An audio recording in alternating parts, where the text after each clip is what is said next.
Welcome back to Linux Weekly Daily Wednesdays, where we sit back, relax, take that midweek break, talk about some of the fun things going on in the world of Linux open source. I'm Vin, that's Jill, that's Pedro, and you. Watching us live on Twitch, maybe after the fact. Leave us a comment, be like, I'm watching live, but I'm pretending. But hey, that's cool. Yeah, we got a bit of a chunky show this week. Audacity's back, but with good news this time, so be excited about that. I also want to clear up a little bit of an internet rumor you might have read about yesterday involving snaps, and we're going to be talking about Pedro's favorite company, Nvidia, putting RTX on Chrome OS. As the one person who bought a 970, yes, go on. Yes. But before we get started, quick recap. What's been going on with each other since last week? I'm happy to report the game that we played last Saturday, we reviewed on Saturday for Linux Gamecast Weekly, was so bad that I think it could have handled the game or it could have handled Pedro, but that tornado of pain, YouTube was unable to process it. I uploaded Linux Gamecast Weekly the first time, and like everything went fine. The video's fine, audio's fine. You know, I check this stuff when I put it out, and you know, I don't go through the uploaded YouTube stuff, and I forget who it was. Hit me in our Discord and like, hey, you know, there's an audio glitch, you know, and it wasn't long, but I mean, it was like 10-15 seconds during that area of the review, which led me to go, oh, okay, because YouTube's done it to this show once, every now and then, and I give it like the big mezzanine file. Like this show I'm going to be uploading, it's going to be about 6 to 8 gigabytes, uncompressed, and like, okay, that's fine. Uploaded it again. It went from like a little beep, beep, beep, weird audio thing to where it got to Pedro's part of the review and just went to like, man. Aww. Unfortunately, it was getting close to like 11 p.m. on Sunday, so I just hand-braked it out and shot it up that version, which eventually it got around to processing. That was a fun experience. I forgot to grab it, but I did get my S Pen for that tablet that I bought, the Galaxy S6, and it did pretty much what I was going to say. What I said I would do. There we go. Englishing very well this afternoon. Very goodly. I don't start it. Poked at the screen. Venglish. A dot showed up, and I moved some things around. Probably a total of 40 seconds, and I clicked it back into the case. Probably never to be used again, except for the one video that I plan on getting out of that tablet. And finally, one thing I did for Linux Gamecast Weekly, I posted a link on the Twitter. If you've ever wanted to, because I get this every now and then in like our podcasting, people asking, hey, I want to practice mixing dialogue and audio. And one of the issues is a lot of people are like rolling in like 1997, 1998 technology. They're recording everything to just a mix down, you know, like all three of us talking, and it's just on one track, which is nigh impossible to mix. So what I've been doing is exporting stems, and I did that for Linux Gamecast Weekly. If you want the real uncut, just the raw audio coming in, there will be a track for it's my track, Jordan, and Pedro. And I'll do one for this show later on this week, and I'll get that up and posted that you can bring into any multi-track editor DAW and make your own, just practice with it. So, yay, it's free. Another thing, I saw somebody that was charging money for example stems like that. Like, that's ridiculous. Don't. Here. You're not stock images or whatever.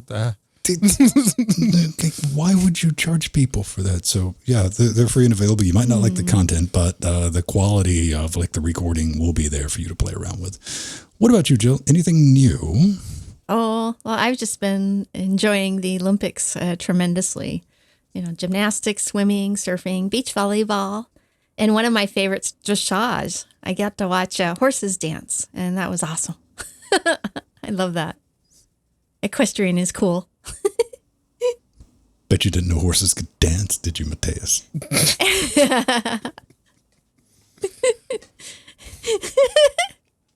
Have you ever, Pedro, have you ever watched dressage?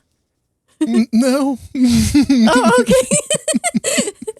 It's really quite fascinating. No. Yeah, it is literally they train their horses to do certain walks and steps and gallops, but it looks like they're dancing. It's actually really incredible. They look like they're sometimes moonwalking. It's really cool. I'll take your word for it. Yeah. Do you have anything to contribute, Pedro?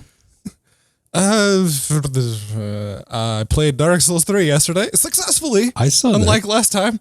How many times did you die? I think when I got a chance to tune in, you'd only died twice. It was a little let down. It has like 5 or 6 times in total throughout the whole 2 hours of the stream, which is very good. But yeah, no, the best thing is that OBS didn't die. The game itself didn't die. That was very positive because I remember when it was first announced that, oh, hey, it's whitelisted on Proton. So even if you don't have Wild West mode enabled, it lets you, it shows up as if it were a Linux game. And I remember starting it and it's like, oh, this works great. The moment you point OBS at it, oh, it crashed. But not anymore. Thankfully, I don't know what fixed it, if it was Proton or if it was the new versions of OBS. Something changed, or the fact that I have a better processor. A completely different Oh, computer. yeah. Not completely different, just different motherboard and processor. Everything else is the same. For the sake of time, I'm going to let that slide. It was a 1600. Okay, let's get into it. Starting with good news. It is from everyone's favorite company, Muse Group. There has been an update to the privacy policy and an apology. So good on that. Now they've rolled back kind of announcement, an update to the terms that went down a few weeks ago. And, going through this, they've basically cleared up a few things with like the legal phrasing and stuff like that. They made it very clear that they will no longer be storing full IP addresses, which is good. They'll be tourniqueted. Okay, good idea then. And they've fixed it where 13-year-olds and Hunter can use Audacity. That was some weird language, which wasn't really compatible with GPL. And they really put the emphasis on, if you're building Audacity from source, all the networking stuff is off by default. So maybe people can calm down a little bit, which I agree with effectively the internet. When they did that revision, you need to clarify this, which they've done. Yes? No? Now they have. It's they have, and Tentacruel, a bunch of people were leaving comments like too little too late. And Tentacruel is actually, it is very late and we apologize for this. Please understand that we need to consult with a lot of our legal teams. And everyone seemed to be really very much okay. You can see like the thumbs up and the thumbs down ratios in the comments. Everyone was very much okay with his comment. Then Shugel comes right below Tentacruel. It's like, please also bear in mind that we never did and still have not yet done any release that includes the network feature. And you ruined it. Steffu, please. He apologized. It was good. Everyone received that well. You, Steffu. But yeah, I do look forward to the next big screw up. I am curious to see how they will find a way out of this, because they've been going downhill with the whole thing, and now they've actually come into a bit of a high after many, many screw ups. But they're at the high point now, so I'm looking forward to the next one. They have a bit of momentum to make up, so should have done that right from the get-go, though. Make it very clear, right from the get-go. Yeah, definitely. And yeah, I was so happy to see that the Audacity team, they apologized for everything. It's been a roller coaster ride. And they stated, we are deeply sorry for the significant lapse in communication caused by the original privacy policy document. And from now on, they said they will communicate in a more user-friendly way. Thank you. So I am so happy that they, reorganized and came out and apologized and redid their policy. Just so much better. It makes me happier using Audacity now. It's good that they went back and clarified it, because that's very important. Because immediately, like when they released this, I said a bunch of privacy hobbyists are going to show, which they did in mass. People have never opened up Audacity. I'm not defending Muse Group in the slightest, man. But maybe they'll get everything like leveled out, you know. Just give them a little, like Pedro said, they got a little bit of a runway right now. So, and unfortunately, even when I posted this on Twitter, I said reset the clock because days since Muse Group has done something boneheaded. Hopefully, this will be the last one. But yeah, something Nvidia showed off was RTX on ARM running on Arch, which also means it can run on Chromebooks.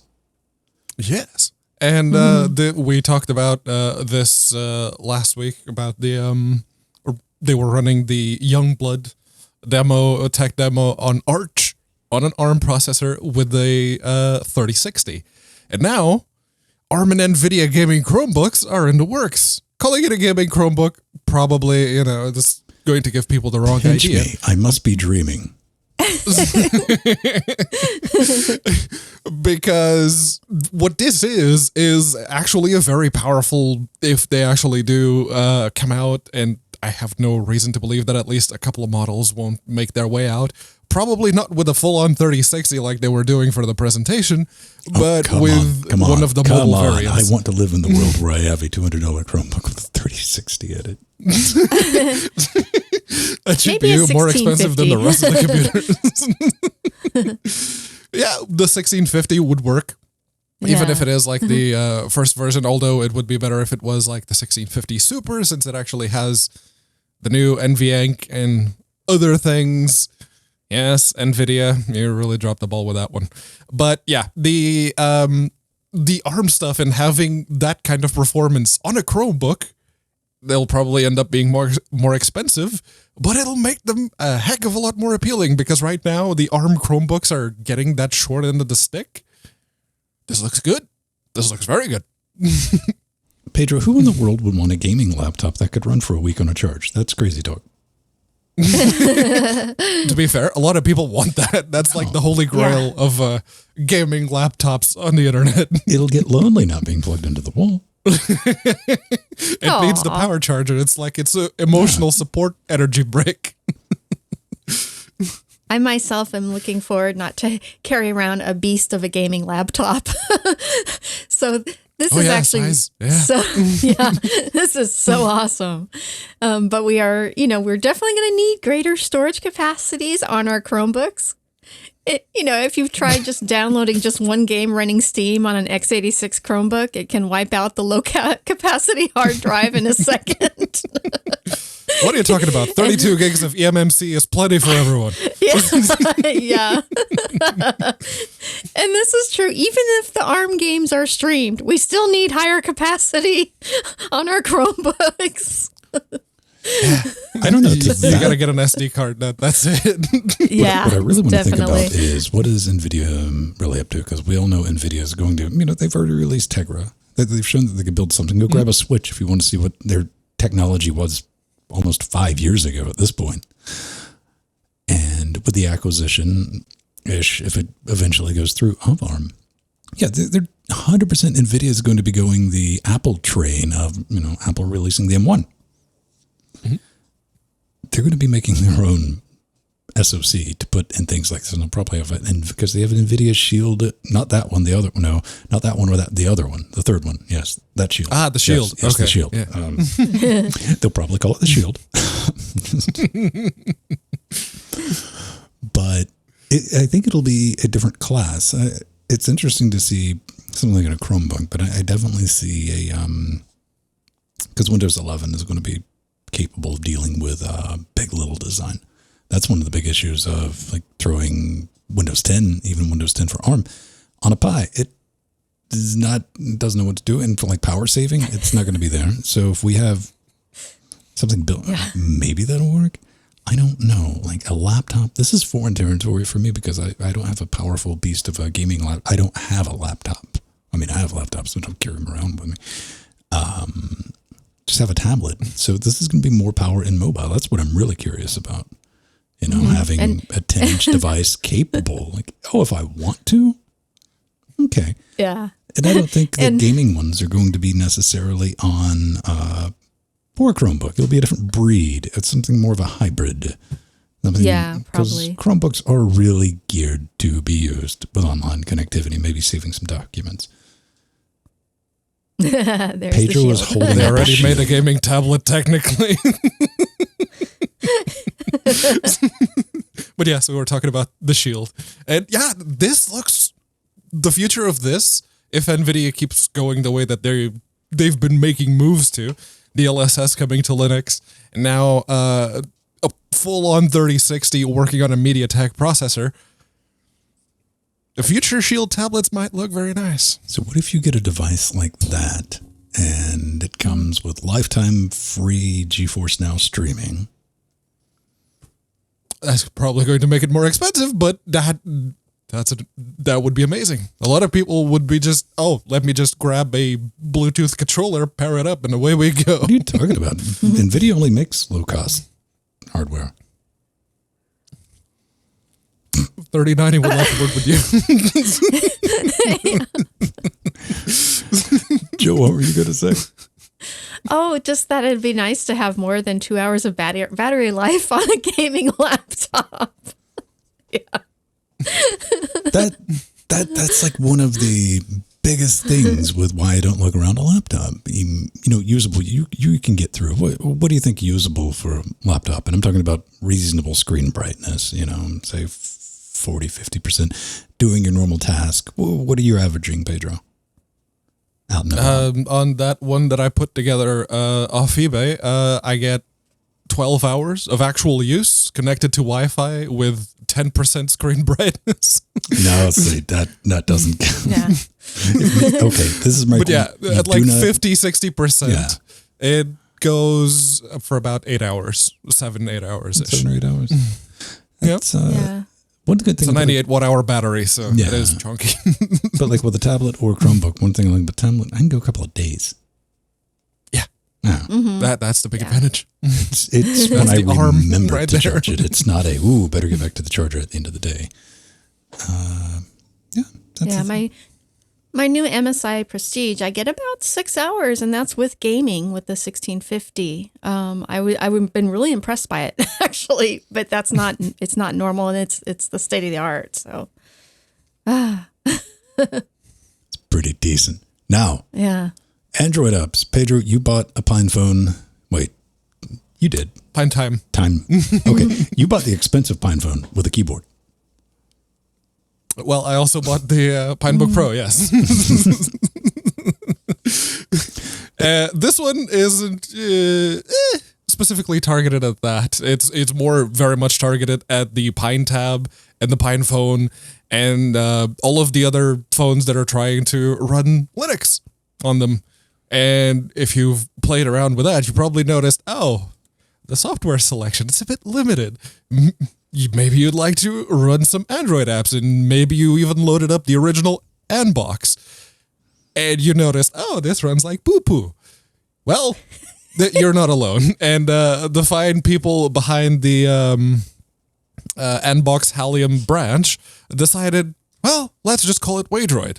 It's Wayland and Android. And effectively, it is a CH root for the Android VM that you will end up running like you do with Nbox. So it's using the actual kernel of the Linux operating system that you have installed on your phone or your tablet or whatever you happen to be running Linux mobile on. And there would be a lot of people that would be very, very happy to run the Android versions of the Adobe software and Microsoft Office. And if this made its way to desktop Linux, not just the mobile ones, that'd be very nice too. Although it is Nbox and you can probably just build it on desktop already. It's just that very clearly they're targeting, I read through their GitHub, they're targeting like the mobile deployment. So fair enough. More apps for you. I'm kind of a big fan of, we were looking in the video where it's running on the mobile and, it looks like this is running in a window. I'm like, okay, kind of like a little VM. But just shortly after, it is running Nbox on OnePlus 6 with Linux 5.14 postmark OS. Just a little bit later, it's like, oh yeah, by the way, I fixed scaling. So there you go. You can just do a full screen if you want. Yep. This is neat. This helps, depending on just how performant you can get this, and modern living proof. You buy a budget mid-range tablet, it's octa-core, and it just wrecks anything. And that's going to be in lower cost mobiles soon enough. But this is the biggest thing that's ever been holding back running Linux on mobile: lack of apps. And apps you can trust on top of that. Windows 10. What was it? They didn't call it Windows 10, did they? Windows Phone. They learned that the hard way. Microsoft tried to buy their way into an ecosystem and pay developers hard cash. Make these apps.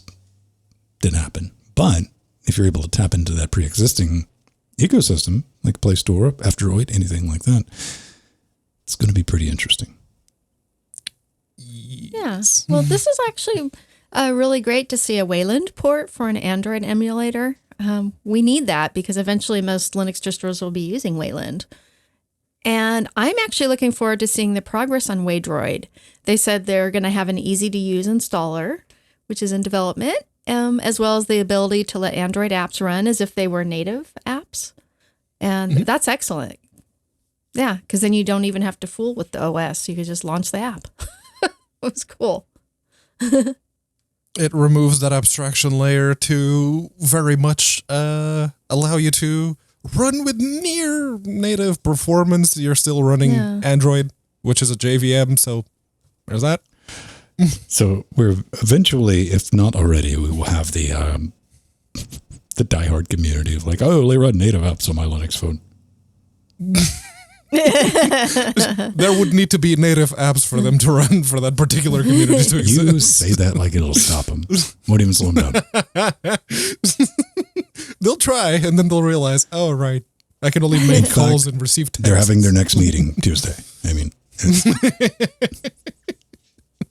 so Ampache, it's a great web server, man. It's been running the web until Nginx took it. Well, I'm not talking about Ampache. I'm talking about Ampache. Yes, this is Ampache. It is a web-based audio-video streaming application and file manager allowing you to access your music and videos from anywhere, from your phone, tablet, or television, or anywhere you have a web browser.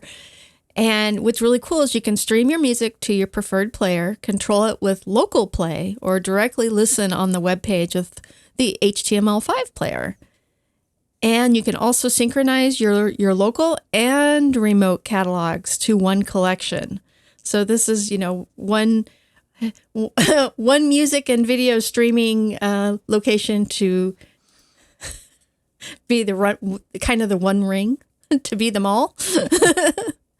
And actually, the stable demo, there's a stable and an experimental demo on their website that you can try out. And the stable demo worked great, and it looks really good. And it really has come a long way. I've actually had played, I haven't played with this since the early 2000s. And I used to use it on my WebOS smartphone, my Palm Pre. And it's nice to see the project still around, and it has really come a long way. And the interface looks really nice. I like the dark theme and the way it's organized. Now, I had a really good time because the baby on the show, the youngin, the wee child, Pedro. Yeah. Pedro came in on the show notes, and what did he say? Aw. I was going to point out two things. First, the Plex was going to want to talk to them about that particular UI. The colors, the layout, it's very Plexy. And then they named their project Ampache, and they're using the GPL3 license. Mm-hmm. Yeah. Well, why not the Apache license? That's true. Just because you finally got up to 3 doesn't mean you have to show it off every time. All right. I know you like I can count higher than Valve, okay? You wave that in Gabe's face all the time. It's like, yeah. Actually, the name comes from combining amplifier and Apache. And used to be, running on Apache. So that You can run it on Apache. it still is. You It just need still a web is, server. but You can run it's it on just using a Nginx. different I wonder license. if you could run it on IIS. So, yeah, this project is old. Yeah. It's been around since 2000, 2001. It's still chugging along. Plex kind of came along and took most of the thunder simply because Plex did one thing that they still don't do, is like getting a Plex server set up. Anybody can do it. Yeah. You install easy a peasy. deb. And you're done. So no, I just brought it up. They've recently, moved over to GitHub and got everything together, and it's still up and going. It was a blast from the past for me. Like, I remember playing around with that, and yeah, good work, guys. Good work. Now, have regular webcams got you down? You should go virtual. You really should. I had a little thing I make. OBS is a little series that I'm doing when I have the time. And Pedro, what is a virtual webcam? Is it as sexy as my green hacker attempt at art for that thumbnail? No, the art was very good. When you say virtual webcams nowadays, all I can think about are VTubers. And I guess if you are looking into becoming a VTuber yourself, this is something you probably want to keep your eyes on. Yes. What is this? I go right now by just common questions that I see pop up in the OBS Discord, and a very, very common one is, where is my... They know that the virtual webcam exists. They understand that's the There thing. was a thing in the release. But the button's not there. The button's not there, Pedro. Oh. So I can't Yeah. click on it. I can't do anything. And the reason the button's not there, first I want to thank Arthur because he spooled up some VMs and got me all the commands, even though we forgot to put sudo in one of them and tried to give me static about it. I don't Never forget. let it go. Never going to let that go. Never. I'm going to be telling your great grandchildren about that when you're dead and in the ground, man. So think about it this way, just getting it set up, you have to get the V4L to loopback installed. Once you do that, you open up OBS and your magical little button is right there. You can hammer on it. Magical buttons. You can use it in Discord, Jitsi, Teams if you have to, mess with your workmates if you're still fortunate enough to be working at home. Yeah, it's pretty decent, man, and it will get you up and running, and I will give you all of that information in under 3 minutes. I was trying to do under 2 minutes, but I had to get all of our patron credits in, so it's 2 minutes, 11 seconds. And also, And it is UVC compliant, obviously. So the moment you spool it up, you can feed it to anything. Anything. And here's what it's in. Also, go to our web zone because I got everything there typed out. Don't pause the video. Be like tap, tap, tap.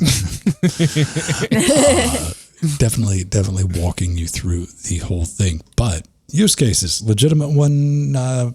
If you're trying to play Jackbox, where everyone on the call needs to be able to see your monitor, they need to see your screen. This is how you do that.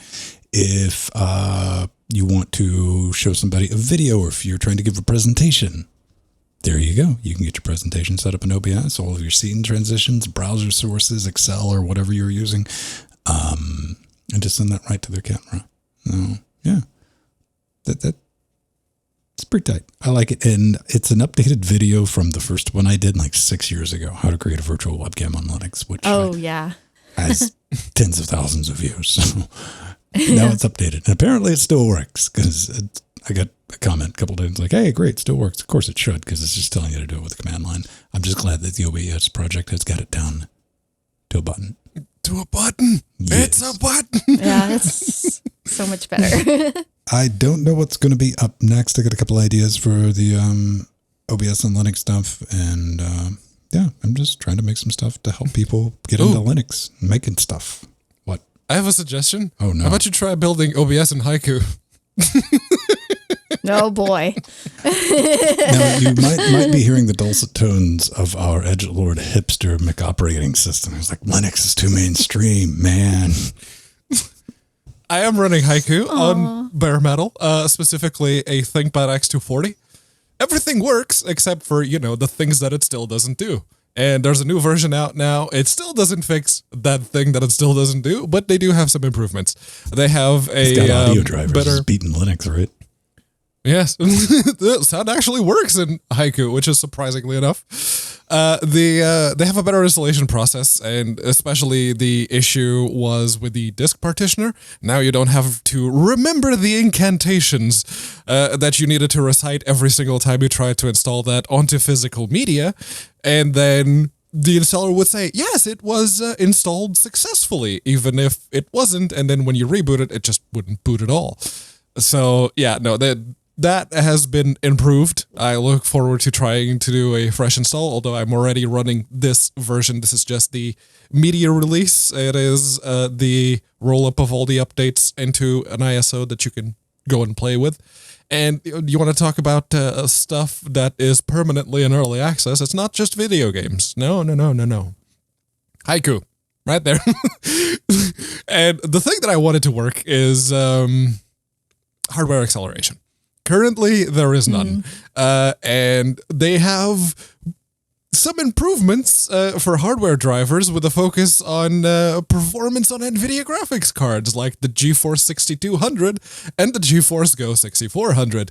If you're wondering what those GPUs are, they came out in Sony Vios and Acer TravelMates that I could find, and none of those models are available, at least on eBay, over here in the UK. Wait. So you're saying they're obscure?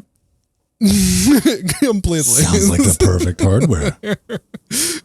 I can't fault them for not being on brand, that's for sure. Yeah, Jill? I actually love Haiku because it's the predecessor to our beloved BOS. So I still play around with it myself, and I have it installed in one of my old machines. And there has been a lot of work and improvements to their WebKit-based web-positive web browser, which I was really happy about because, if there's one thing I like to use Haiku for is for web browsing. And there's stability improvements, compatibility, and improved browsing and website rendering. And as always, the Haiku team is always looking for contributions, both financially and with development. So for those of you who love classic BOS, please support Haiku. It's awesome. And if you know your Mazda drivers, please go help them. It needs hardware acceleration. Please. I like that. It's still a thing because I remember being very, very curious and interested back in secondary school. So we're talking the 90s with BOS. This was going to be a thing, and it never really gained enough traction, but it always had enough traction to be a very promising curiosity of like, ooh. And I know a lot of people have installed Haiku OS. They're like, oh yeah, I just like to feel what it's like to run a fast operating system. Which it is. Yeah. It boots in 3 seconds. I'm not exaggerating. It's fast. Heavily multi-threaded, and it was heavily multi-threaded back in the 90s. So it's got that DNA built into it. If they ever get something going with it, it's fun to watch. And hey, security through obscurity on this one, man. Mm-hmm. It is, because as far as security goes, it's not a very secure operating system. No. You are root. Root things. So earlier this week, when was this? July 25th. So late last week. No well actuallys. This kind of went down. A little tweet thread, a guy named George, he wrote, and he's like, hey man, it took a full 10 seconds for 1Password to launch on my desktop. In case you're wondering if Canonical is working on performance for Snapd. Okay. Not the first joke that's ever been made about Snapd. And the first time I thought they were so performant. I've already said the first time I found out about Snap and really went into it is when I went to open GNOME System Monitor. And at the time, it was on a 8-core, 16-thread Ryzen CPU. And like, what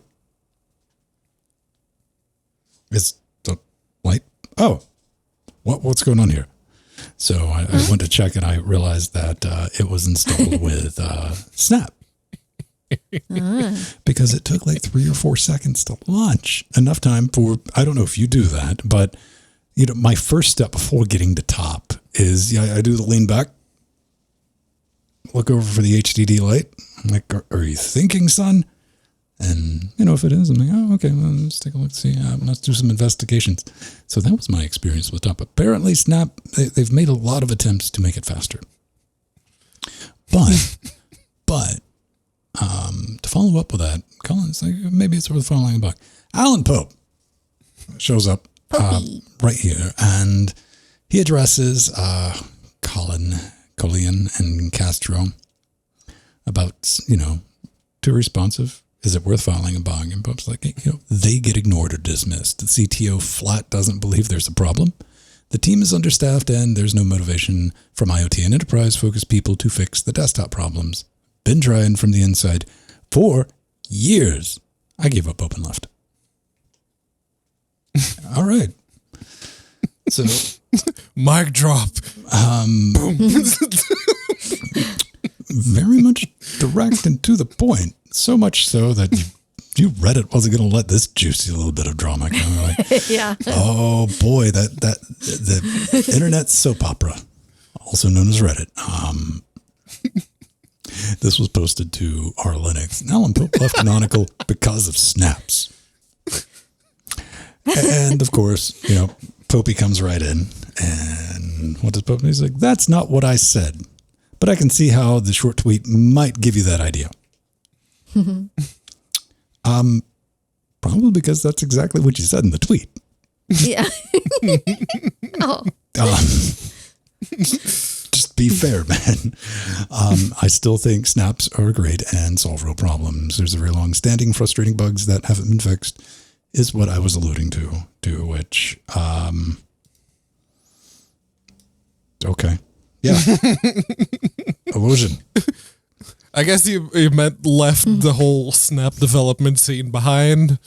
There's only so much you can say in 280 characters, man. Listen, man, Yeah. I'm giving Pope a hard time right now. That's all I'm doing.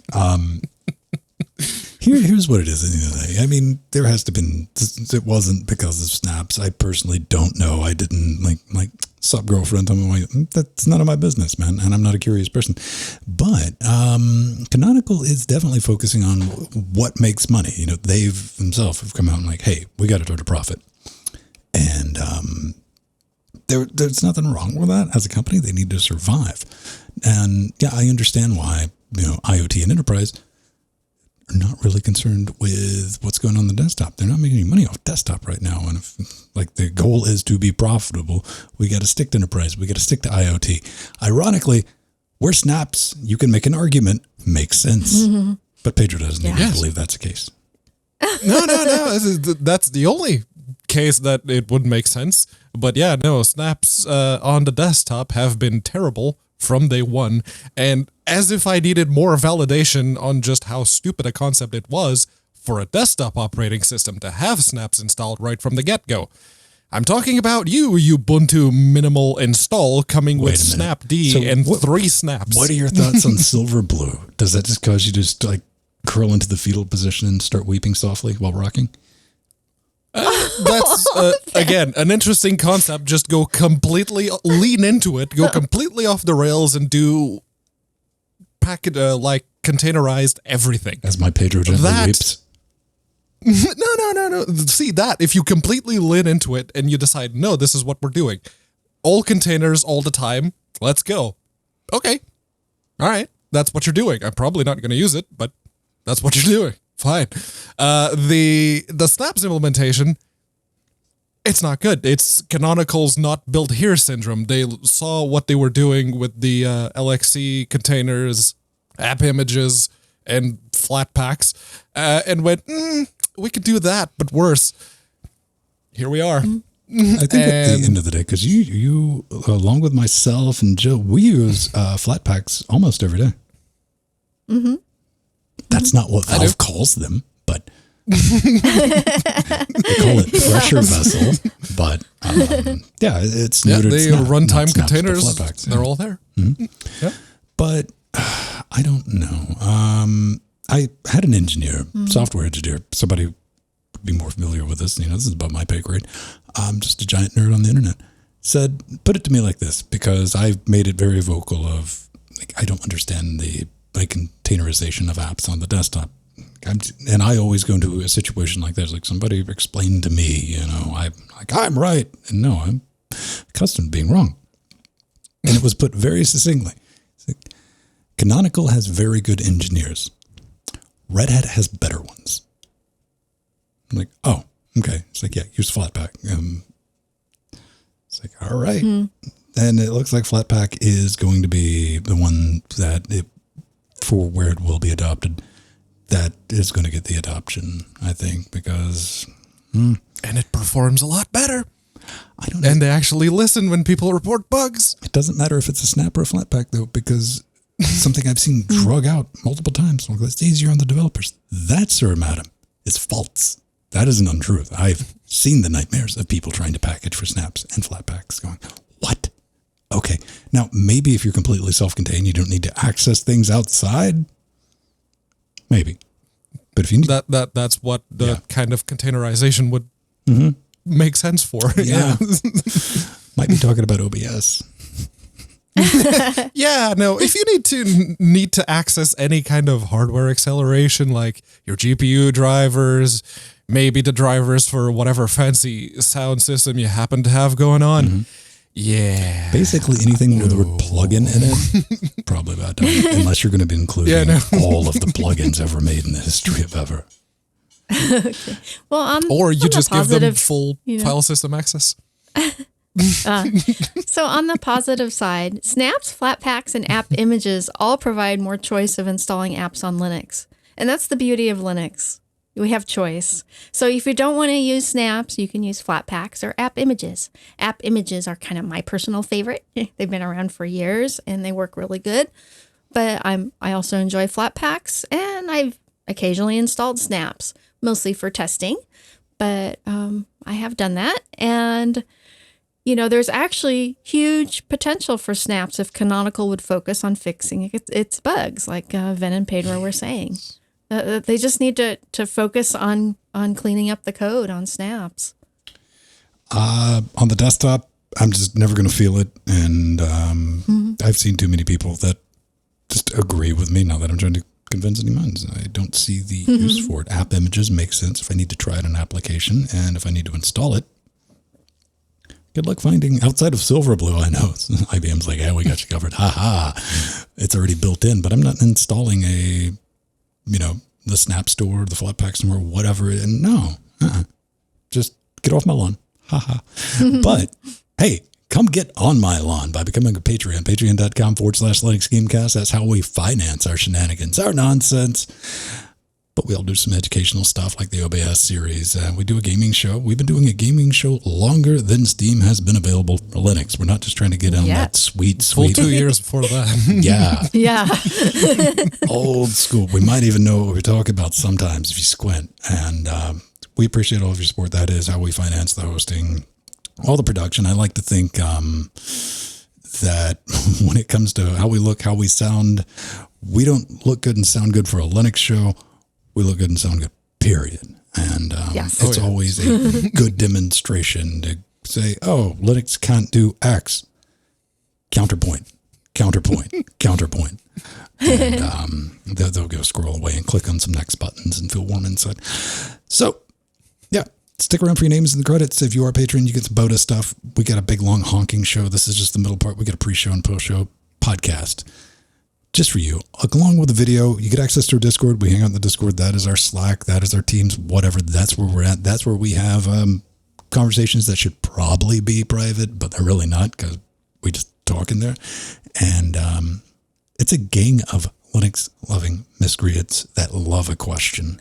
You want to see Discord light up. Also, our Discord's active, which is strange compared to pretty much every other Discord I'm a member of, which is sad because I'll go to check them in the morning. I'm like, oh, they didn't do anything. And you want to poke them with a stick. I'm like, talk about things. Creep, participate. Everything is welcome. Now, Jill. Yeah. Aren't you going to remind me? I was just filling time until you went, Ben. Yeah. I've seen how long I can go. If you give me some runway, I can do 30 minutes. Yeah, so then we have a new patron named Zyn, Z-Y-N, and back. Okay, cool. We got someone back, I guess. Someone's back. Backstreet's back. All right. Oh, See, so thank you both of very you, both much. of you just we love went like love our new patrons. one down rung because neither of you said welcome. Welcome back. Yes. Welcome back. Instead of Cotter, welcome back, Ven. Nobody under the age of 42 knows what you're talking about.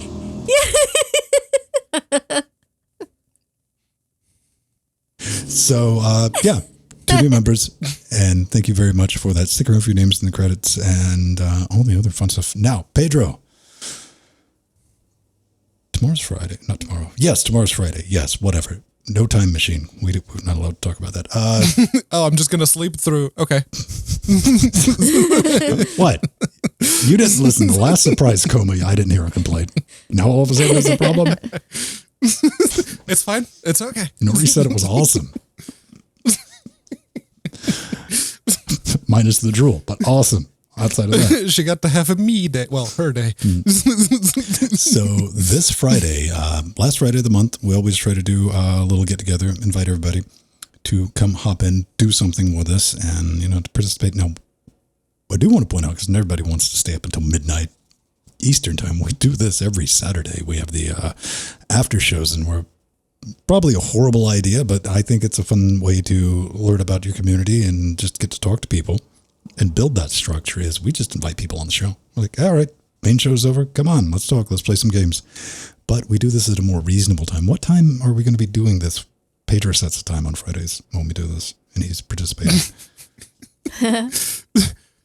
So midnight my time on Friday is actually good. So that would be minus 5 hours for you. So 7 p.m. From 7 Eastern onwards, time, yeah. Midnight GMT.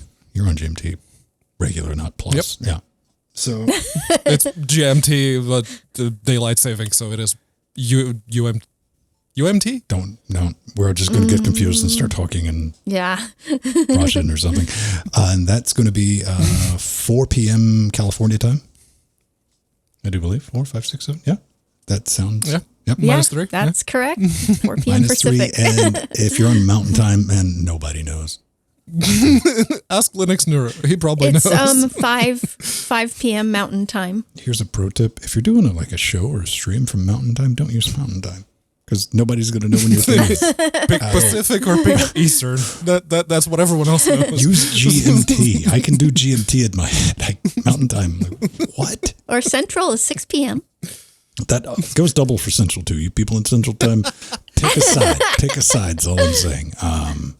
You can use Australian time. I have no idea. I always assume it's like between noon and 2 o'clock in Australia.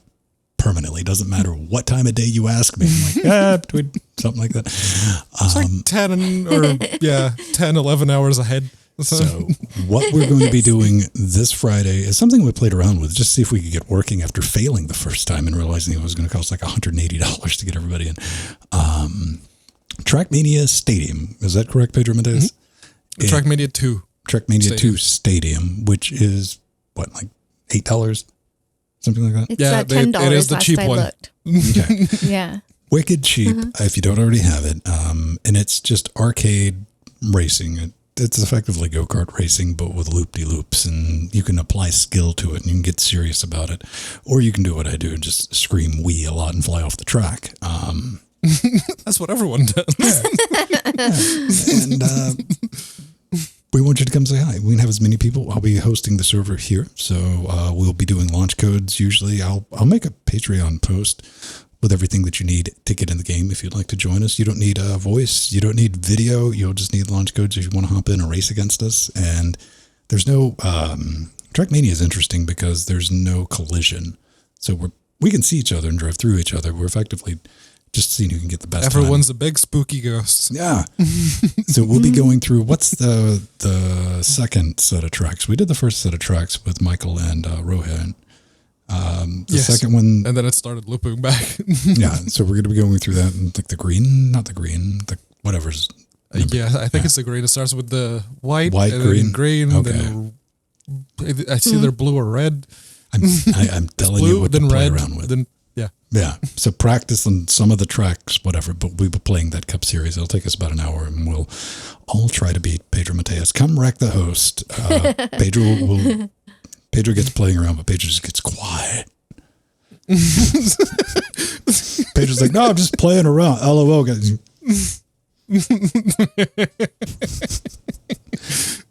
I usually say hello, person that I just passed. But it is all arcadey and it is fun.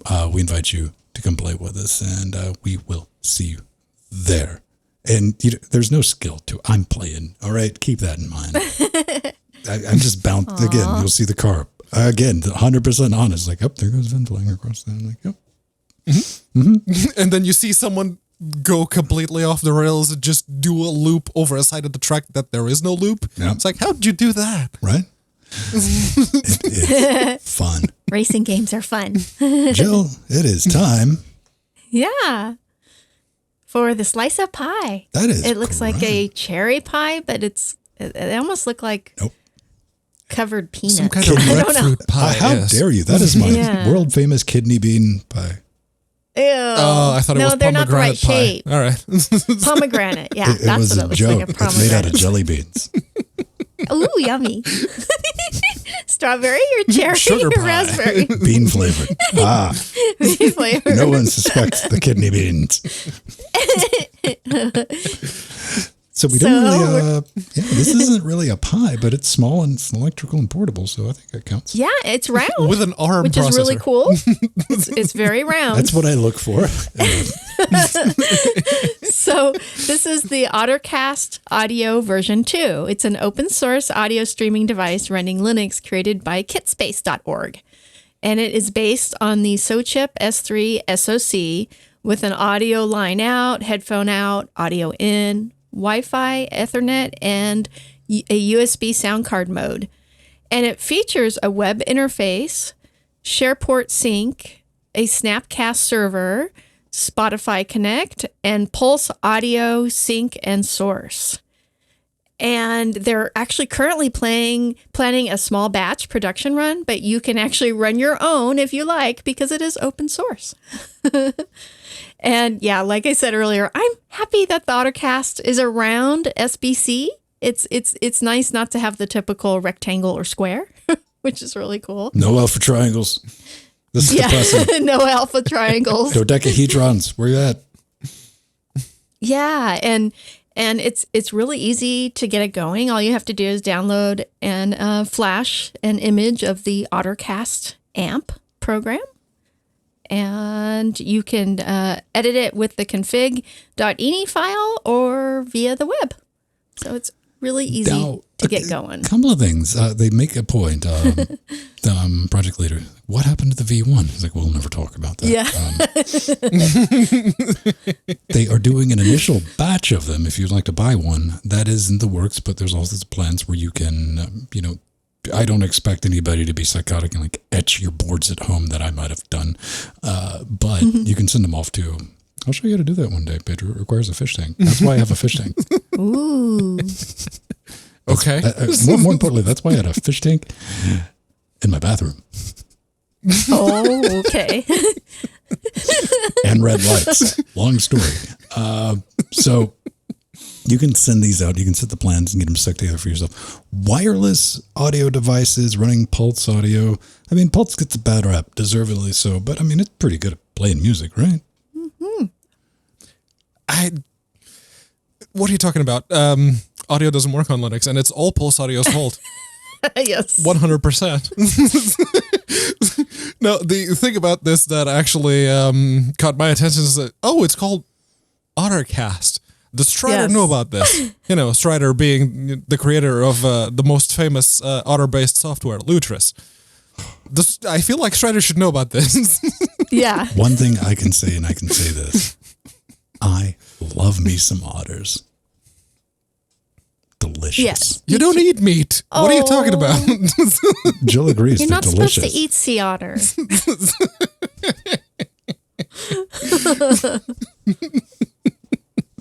But I know some people have, unfortunately. On that bombshell, ladies and gentlemen, if you would like to send us email, We might read it on the show. How can they do that, Pedro? Real quick.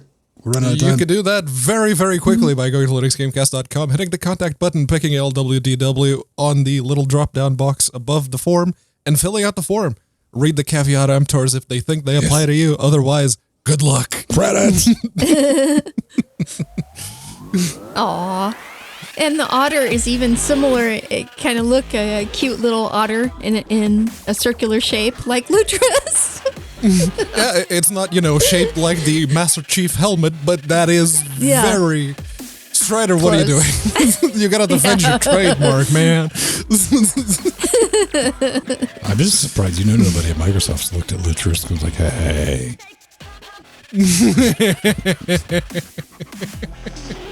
Aw. But yeah, It's I an think that's otter, the and only it's a other completely different project. color, right? The only other open source products that I've seen that's used to sea otter, besides Lutris. So that's cool. I guess Firefox and Mozilla may have had something to say. It's like, oh, it's a animal twirling around a twirling blue ball. around. Aw. Say goodbye. We love you, and thank you, all our beautiful patrons. And delicious otters.